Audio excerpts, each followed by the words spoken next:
Paz do Senhor, povo de Deus. Hoje, nesse domingo, estaremos iniciando a aula 3 da nossa revista, lição 3 da nossa revista EBD, Vencendo as Aflições da Vida, lição 3, a morte para o verdadeiro cristão.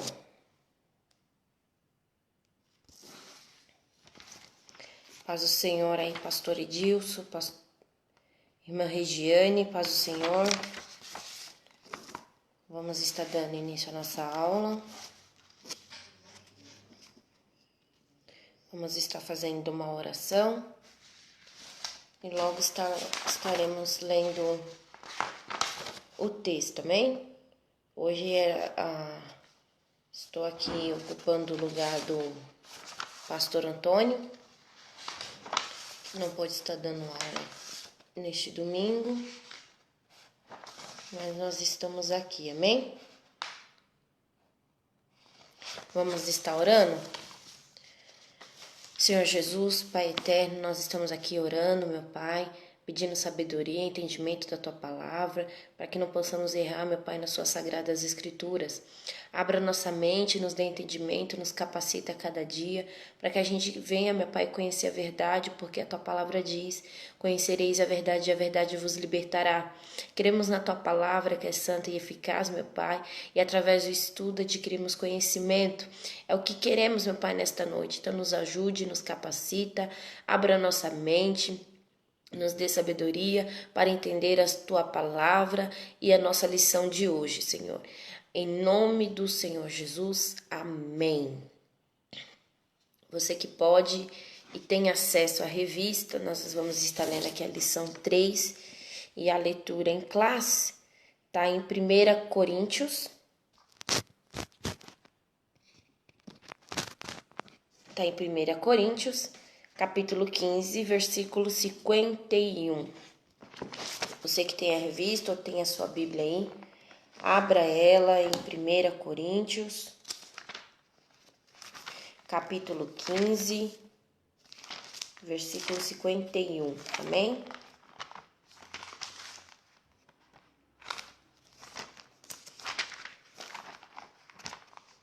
Deixa eu abrir aqui da Bíblia.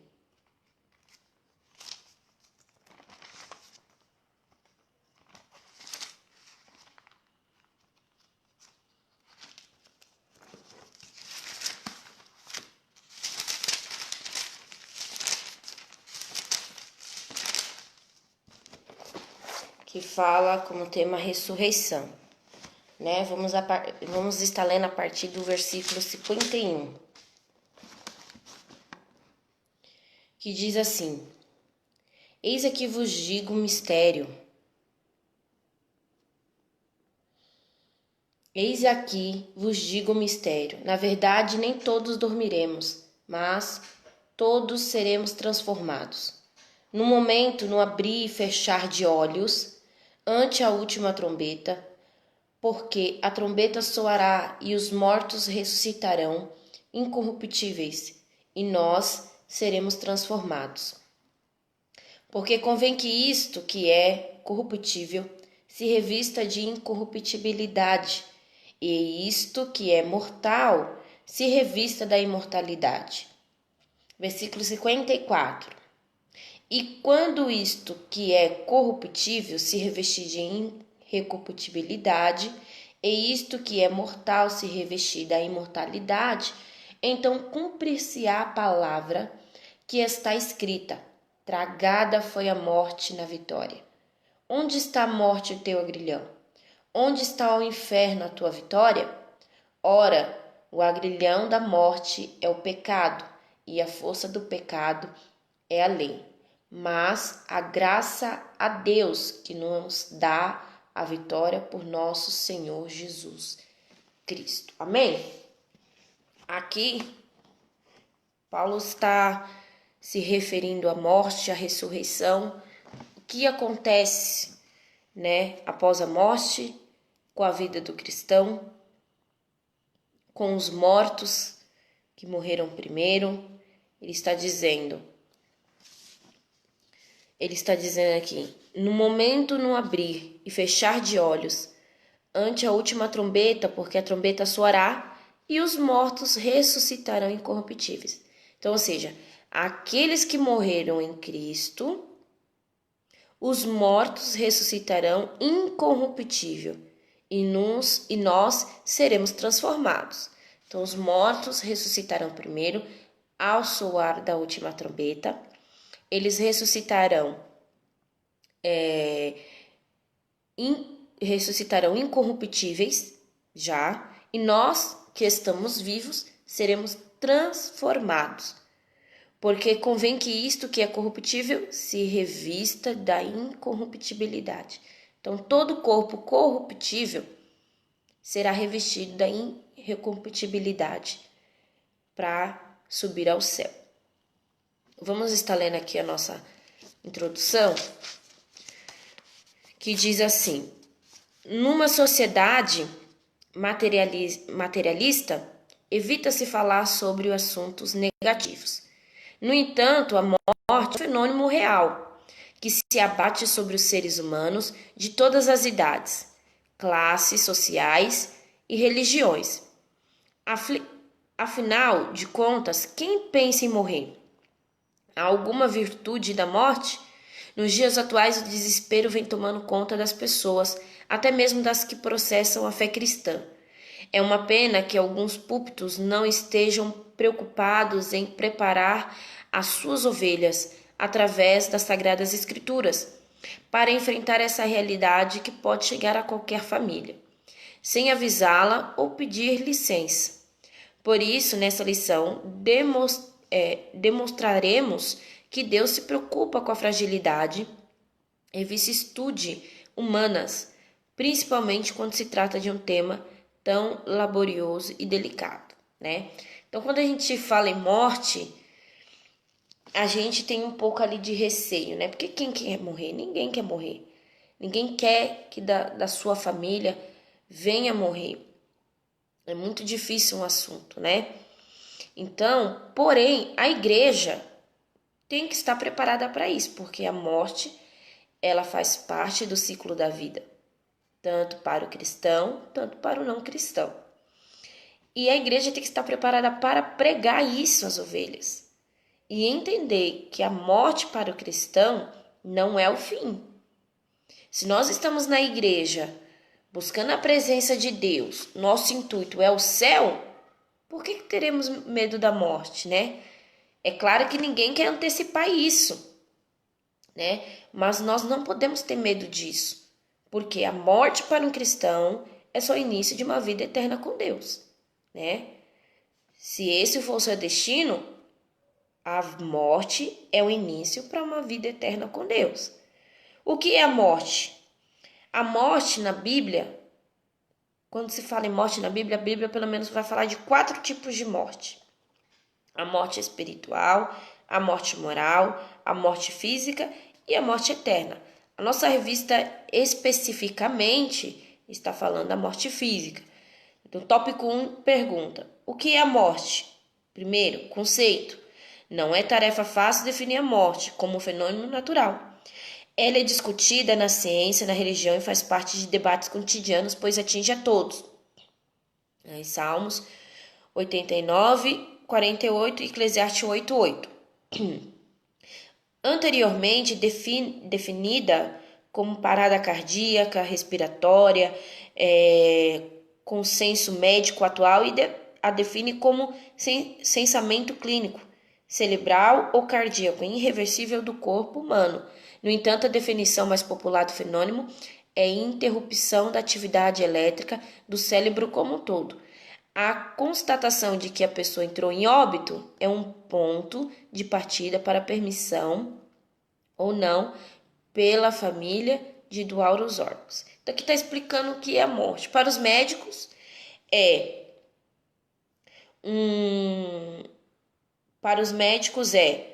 um consensamento clínico, cerebral, cardíaco e irreversível do corpo humano. Uma parada cardíaca, um acidente, tudo pode provocar uma morte, né? Tudo pode provocar uma morte. Então, para o médico, ele vai dar ali o fim, do corpo humano, mas para Deus ali vai ser um outro caminho para uma vida com Deus, né? Tudo começa lá em Adão, né? O que acontece? O que nos atingiu para ter a morte? Tudo vai começar com Adão, como foi na aula passada. Por que temos enfermidades? Foi após a queda com Adão. Por que morremos? Aconteceu após da queda de Adão. Quando Adão ele cai, após a queda, ele conhece vários fatores que atingiu o homem e toda a humanidade. A primeira, ele conheceu a morte espiritual, que é uma das mortes citada na Bíblia, né? Ele conheceu a morte espiritual, ele conheceu que estava nu, ele conheceu uma série de fatores que antes ele tinha privilégio e não, depois, após queda não teve mais, né? A mulher conheceu mudanças negativas em si mesma, o homem conheceu a maldição da terra, o trabalho tornou-se fadigante, o homem conheceu a morte espiritual, né, que foi uma das citadas, o homem conheceu a morte física, que é o que a nossa revista aqui apresenta, e os outros demais que eu já citei aqui. Então aqui, ó, no 2 vai dizer, o que as escrituras dizem? O salário do pecado é a morte, tá em Romanos 6:23, né? Então, nós cristãos sabemos que o salário do pecado é a morte. A morte, não só a morte física, mas a morte sem Deus. Essa é a pior. É a morte sem Deus. O salário do pecado é a morte. A morte física é uma coisa. Quando a gente morre, para onde vai a nossa alma? Aí já vai praticamente para uma segunda morte, porque você não terá uma vida eterna na glória com Deus, né? O destino é o quê? O inferno. E o inferno, ele existe, ele é real, né? Vai dizer aqui, ó, o que diz as escrituras? O salário do pecado é a morte, Romanos 6:23. Deus não criou o homem e a mulher para morrer. Esse não foi o intuito de Deus. Qual era o intuito de Deus? Criar o homem para quê? Para o adorar? Não. Deus criou o homem para ter relacionamento, para se relacionar com o homem, ter intimidade com o homem, uma amizade com o homem, né? Vamos terminar de ler aqui.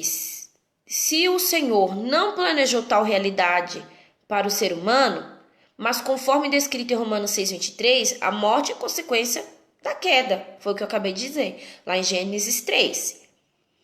O pecado roubou em parte a vida eterna da humanidade. Assim, a Bíblia demonstra que a morte é consequência inevitável do pecado e realça esse fato como uma separação entre a alma do corpo.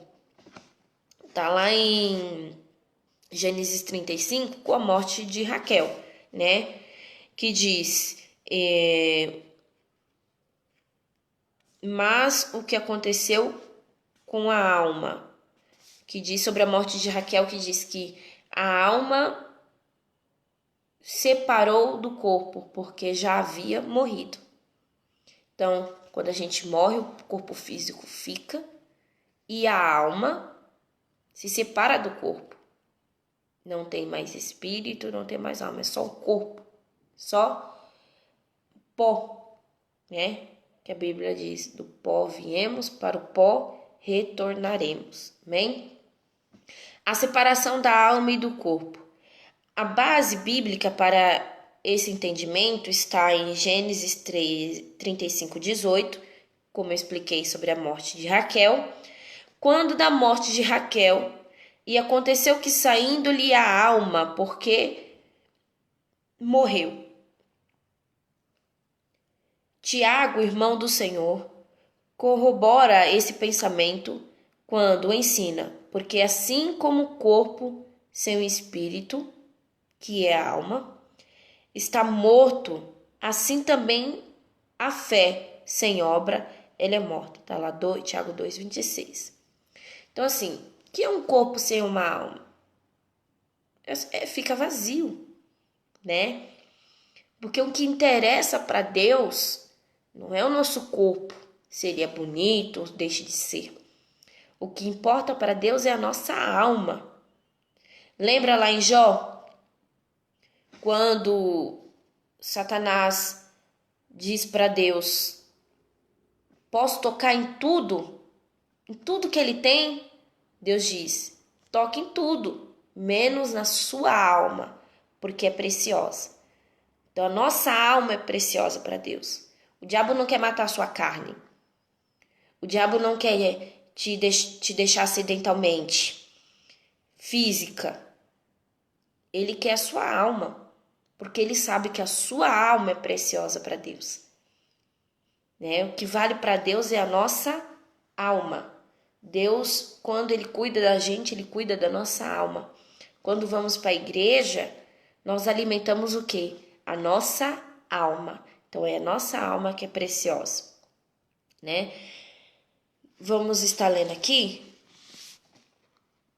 Teologicamente e segundo as escrituras, podemos afirmar que a separação da alma do corpo estabelece o fenômeno natural e também espiritual, que denominamos morte, mas o que acontece com a alma após a separação do corpo, a vida após a morte, são indagações que podemos fazer, porque atualmente nós sabemos que após a morte nós iremos para o céu, né?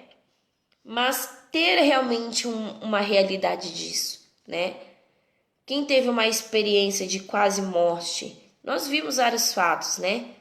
De que a pessoa morre, tem visões, né?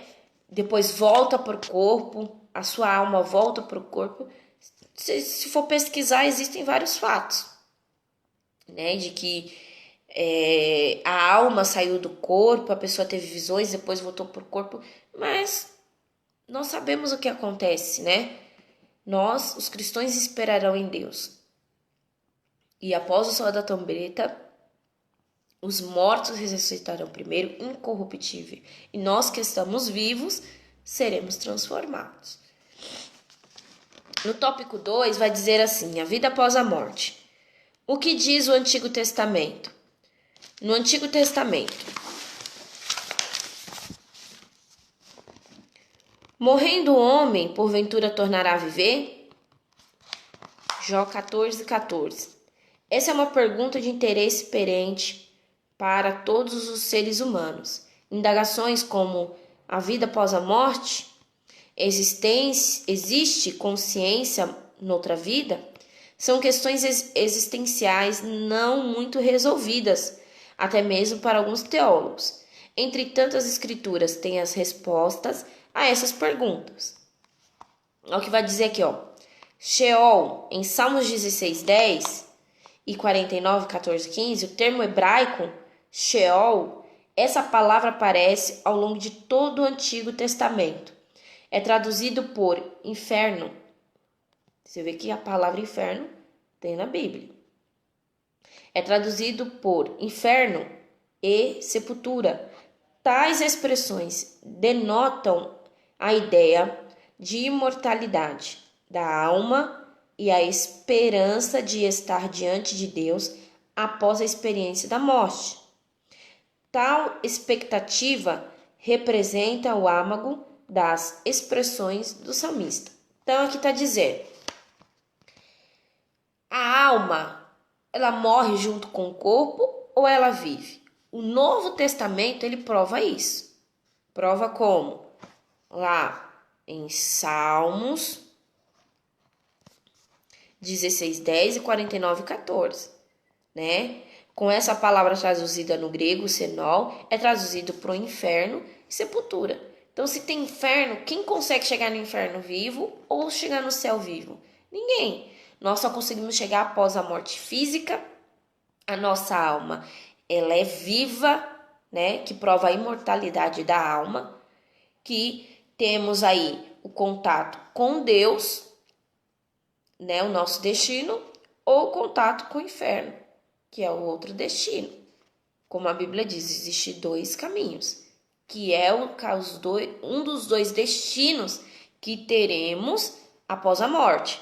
Então, o Antigo Testamento, ele já prova isso aqui, né? A imortalidade da alma e a esperança de estar diante de Deus após a experiência, após a morte. Por que esperança?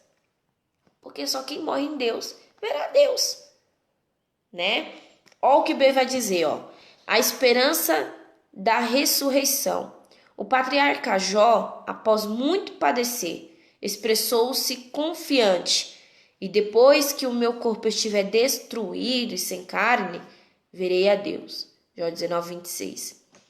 Então ele sabia que tudo que ele estava passando era só um processo físico. O que ele estava sofrendo era carne. O que ele estava sofrendo era seu corpo físico. Mas a sua alma sabia que quando acabasse tudo aquilo dali, ele diz, depois que o meu corpo estiver destruído e sem carne, morto, verei a Deus. Ele sabia que depois de todo aquele processo, se ele viesse a morrer, ele teria certeza de que ele veria a Deus. Ele tinha esse sentimento que todo o processo que passamos na terra é um momento. A nossa cidadania é o céu. É lá a nossa morada. Nós apenas peregrinamos nesta terra, né? O salmista expressou-se a esse respeito da seguinte forma: quanto a mim, feita a justiça, verei a tua face. Quando despertar, ficarei satisfeito ao ver a tua semelhança, né? Olha que lindo esse salmo. Ele sabia também que quando tudo acabasse, feito a justiça, que ele disse, verei a face, verei a tua face, a face de Deus. Quando despertar, ficarei satisfeito ao ver a tua semelhança. Semelhança por quê? Porque ele sabia que ele era feito pela imagem e semelhança do Senhor. Então ele veria a semelhança de Deus. Os profetas Isaías e Daniel expõem a esperança da ressurreição como um encontro irreversível com Deus. Isaías 26, Daniel 12.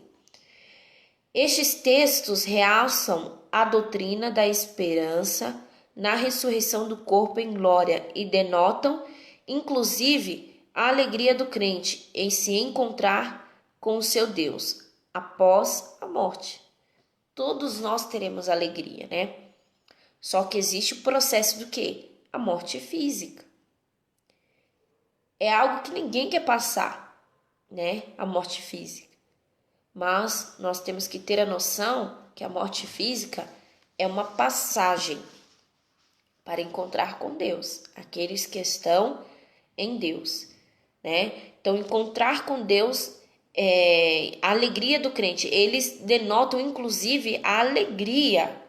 Ou seja, eles denotam que será bom, que será satisfatório, que a morte, o sofrimento da morte, não vai chegar nem aos pés da alegria que sentiremos quando encontrarmos com Deus.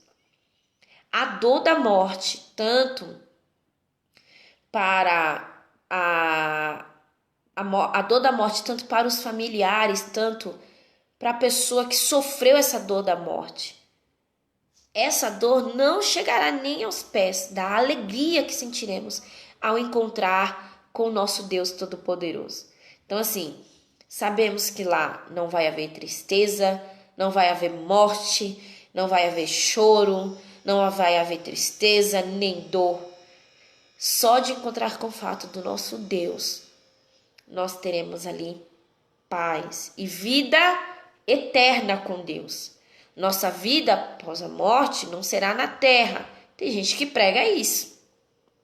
Que a nossa vida será aqui, terá paz na terra, terá comunhão na terra. E nós, cristãos, não estamos lutando para ficar na terra. Nós estamos lutando para ir para a glória, para morar com Deus, né? A morte, infelizmente, é a passagem para isso. Mas a dor da morte, nem a dor da morte, será comparada com a alegria que sentiremos de estar no céu com o nosso Deus. É o que Isaías e Daniel relatam nesses versículos, Isaías 26 e Daniel 12. Eles mostram a alegria de encontrar com Deus após a morte. Logo podemos afirmar categoricamente que o Antigo Testamento respalda inclusive com riqueza de detalhes que é a vida e consciência após a morte. Então há consciência, né? A nossa alma, nossa mente estará viva com a alma após a morte. Nós saberemos. Acredito que quando estivermos na glória, não lembraremos de quem ficou, porque de fato isso estaria nos trazendo tristeza. E como lá não terá tristeza, mas estaremos com a nossa mente consciente de que passamos pela morte e estamos vivendo uma vida eterna com Deus. Olha o que diz o 2. O que diz o Novo Testamento? Então, primeiro sabemos que o Antigo Testamento, ele realça sobre a imortalidade da alma, né? Em Salmos 16:10, que explica sobre inferno e sepultura, né? Esse é o Antigo Testamento que afirma que existe a imortalidade da alma, uma vida após a morte, né? Tá lá em Jó 19. É o que a irmã Denise disse aqui, ó. Por isso Jó foi fiel. Exatamente, porque ele sabia que todo aquele processo, né, que se chegasse a morte dele, ele estaria com Deus. Amém? Então, aqui, ó, o Antigo Testamento está dizendo isto, né? Afirma biblicamente que existe a vida após a morte. Agora, o que diz o Novo Testamento? A base bíblica neotestamentária da existência da vida consiste em consciente após a morte e a mortalidade da alma está fundamentada exatamente na pessoa de Jesus de Nazaré. Ele foi quem trouxe luz, vida e imortalidade ao homem que crê. As evidências são abundantes. Mateus 10, Lucas 23, João 11, né? João 11, 25, João 14, 2 Coríntios. Tudo isso aqui, ó, são evidências de que existe a imortalidade da alma. Essas porções bíblicas ensinam claramente a sobrevivência da alma humana fora do corpo, seja a do crente ou a do não crente. Após a morte, não obstante a redenção do corpo e a alegre comunhão eterna com Deus, são resultados de plena e bem-aventurada ressurreição e transformação do corpo corruptível em incorruptível. Foi o que lemos lá em 1 Coríntios 15.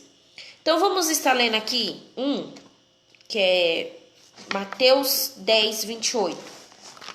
Se você pode acompanhar, vamos estar lendo aqui.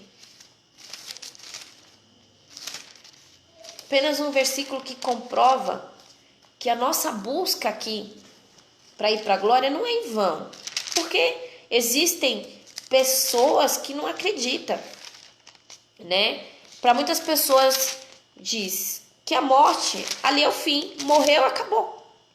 Morreu, acabou, mas não. Morreu é o início de uma vida com Deus ou o segundo destino, que sabemos que é o inferno. Olha o que diz Mateus 10, 28.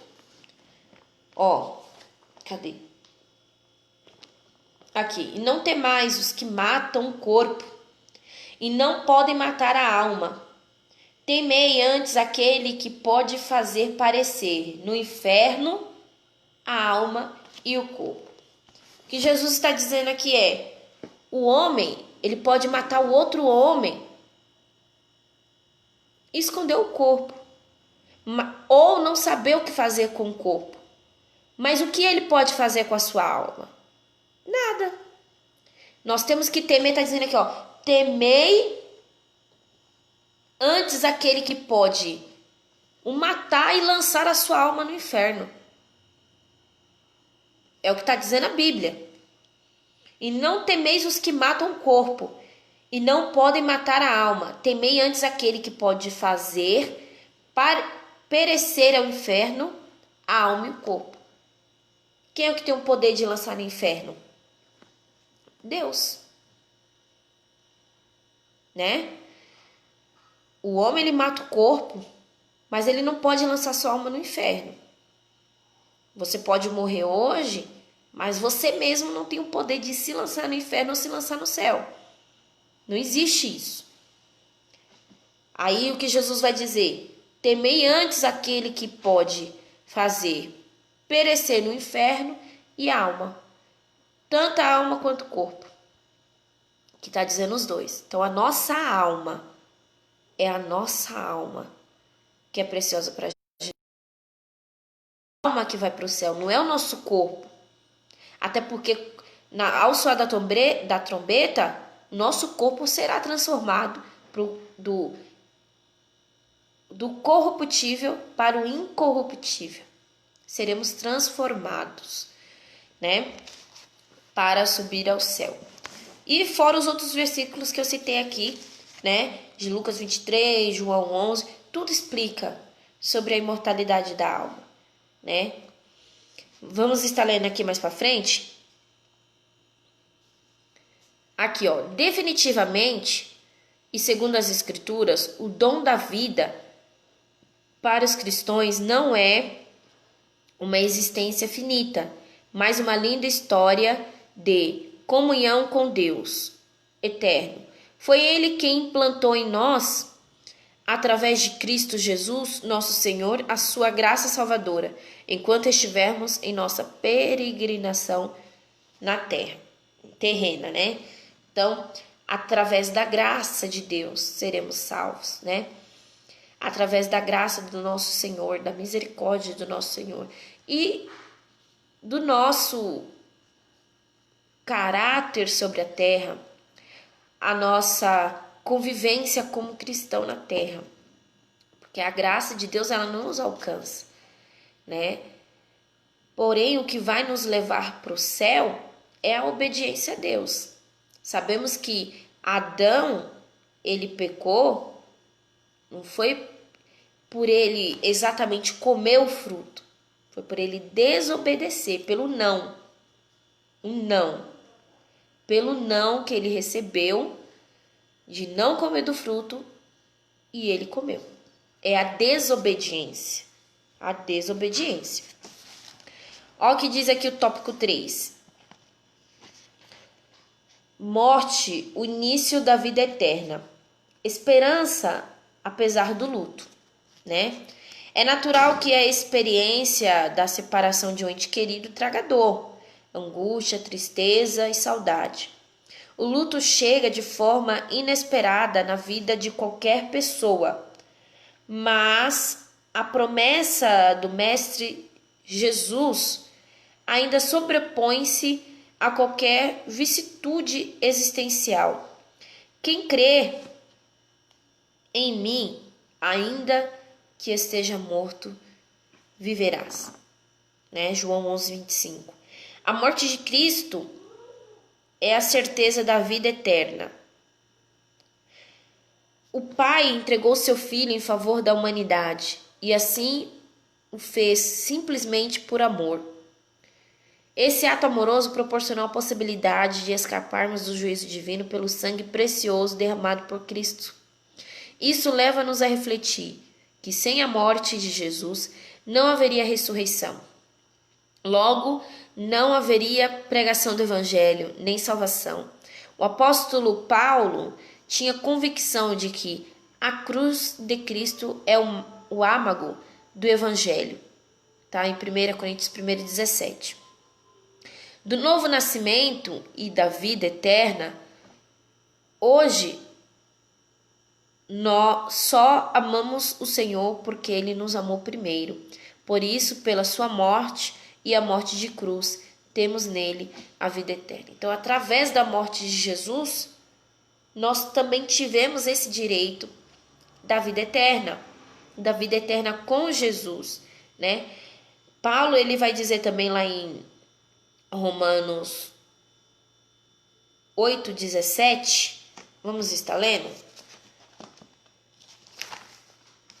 Romanos 8:17.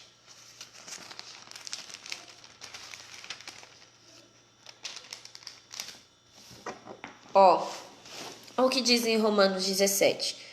E se nós somos filhos, somos logo herdeiros também, herdeiros de Deus e co-herdeiros de Cristo.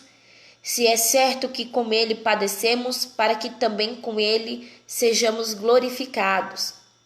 Porque para mim tenho por certo que as aflições deste tempo presente não são para comparar com a glória que em nós há de ser revelada. Que glória é essa, né? Que há de ser revelada em nós. Paulo está dizendo, é sobre a glória que viveremos no céu. Ele está dizendo, essas aflições que vocês passam na terra não é nada comparada com o que há de vivermos no céu. Não é nada. Tem gente que reclama de perseguição, de acusações, de luta, de sofrimento, mas tudo isso não há de se comparar. É por isso que nós não temos que desistir.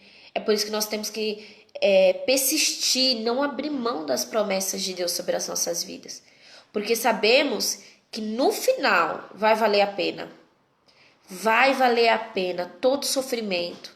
Vai valer a pena todo sofrimento que passarmos aqui na terra, todo levante, todas as acusações, todas as aflições que passarmos na terra, vai valer a pena, né? Na glória com Jesus, vai valer a pena.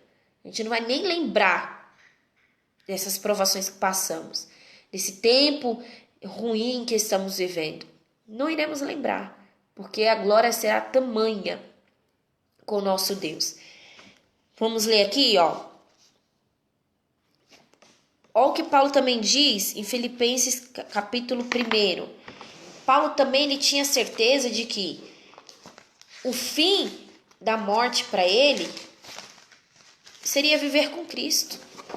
Ele diz, morrer para mim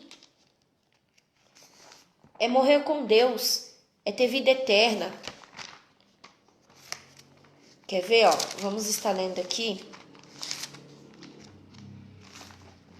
Filipenses.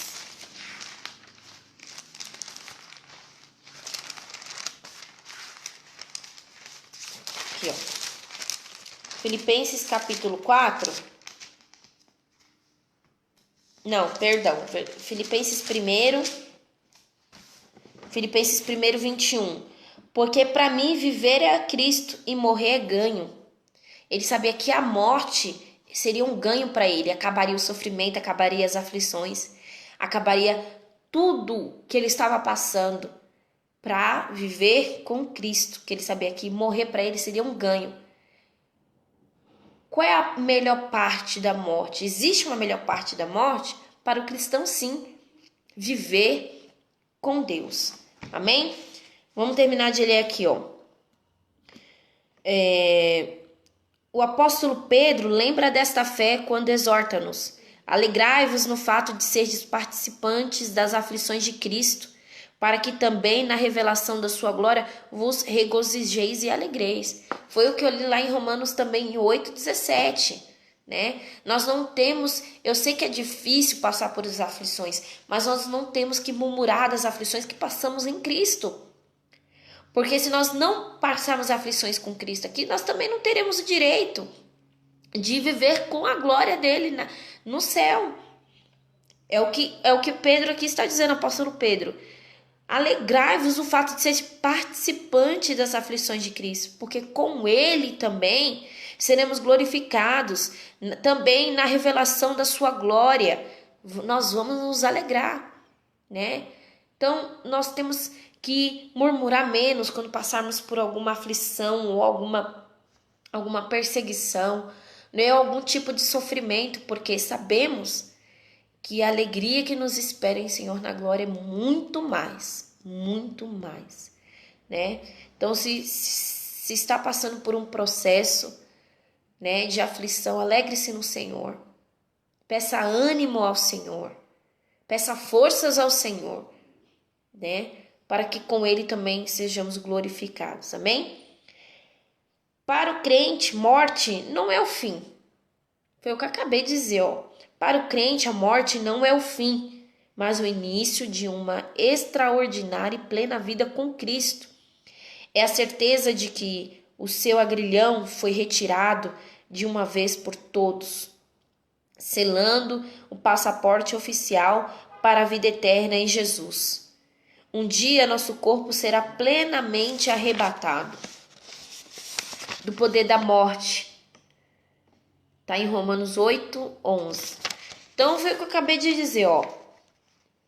A morte não é o fim para o crente. É só o início de uma vida com Deus.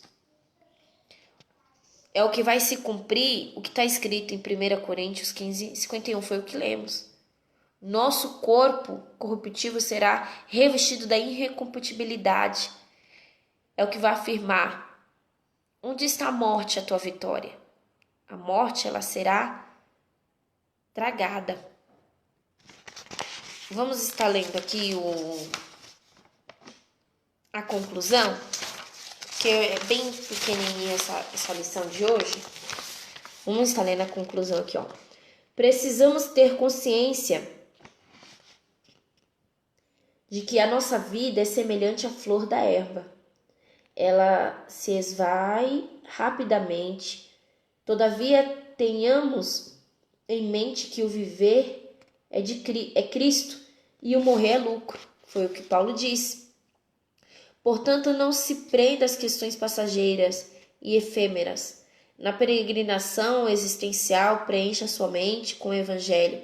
Assim, ao final da sua vida, poderá jubiloso entoar o que o apóstolo Paulo declarou no final da sua carreira. Combati o bom combate, acabei a carreira, guardei a fé. Desde agora a coroa da justiça me está guardada, a qual o Senhor, justo juiz, me dará naquele dia, e não somente a mim, mas também a todos os que amarem a sua vinda. 2 Timóteo 4, que está escrito: em Cristo tenha paz e esperança, porque Ele é a ressurreição e a vida. Né? Lembra o que ele disse a Marta e a Maria? Eu sou a ressurreição e a vida. Lázaro está morto, mas eu tenho o poder de ressuscitar o corpo. Eu tenho o poder de ressuscitar o corpo, é o que Jesus estava dizendo. Não só o corpo, mas a alma. A alma de Lázaro estava viva. A alma de Lázaro estava viva. Então, Jesus ressuscitou o corpo. Jesus ressuscitou o corpo para trazer alegria às irmãs e provar que ele era Jesus, que ele era Deus, né? Então, eu sei que é difícil passar por um processo de morte em família, né? Tem muita gente morrendo nesses últimos tempos, nesse tempo que a gente está vivendo, mas para aqueles que morrem em Cristo, tenha paz, acredita. Ele está caminhando para um lugar melhor do que a gente, melhor do que nós. Não é fácil perder ninguém, mas crendo que a morte para o cristão é uma passagem para a glória. Amém? Vou estar orando para estar encerrando essa lição de hoje, para que Deus possa abençoar a sua vida, a sua casa, a sua família e encerrarmos. Amém? Senhor Jesus, nós te agradecemos por esta aula que o Senhor nos concedeu esta manhã, neste domingo, meu Pai. Venha abençoar a vida de cada pessoa que está assistindo, que pôde assistir, abrindo nossa mente, meu Pai, colocando a sua palavra, Jesus, na nossa mente, no nosso coração, para que possamos, meu Pai, entender esta palavra, meu Pai, entender a verdade da palavra, Senhor. que possamos entender que a morte é só uma passagem para viver eternamente com o Senhor, com Cristo Jesus. Essa é a nossa busca aqui na terra. Essa é a nossa busca aqui na terra, Senhor. Que possamos entender que a morte é apenas uma passagem, Senhor. Que essa lição venha nos ensinar que nesse tempo difícil o Senhor está recolhendo realmente, meu Pai, pessoas, cristãos que estão morrendo, mas morrendo em Cristo Jesus. Pai, guarda essa família, guarda cada vida que esteve assistindo, guarda cada membro da nossa igreja, cada pessoa que está assistindo, guarda-me para cada casa, colocando teu livramento, as tuas mãos poderosas, nos dando graça e paz. É o que te peço, Jesus, e já te agradeço em nome de Jesus. Amém. Que Deus abençoe a sua vida, a sua casa e a sua família. Fique na paz.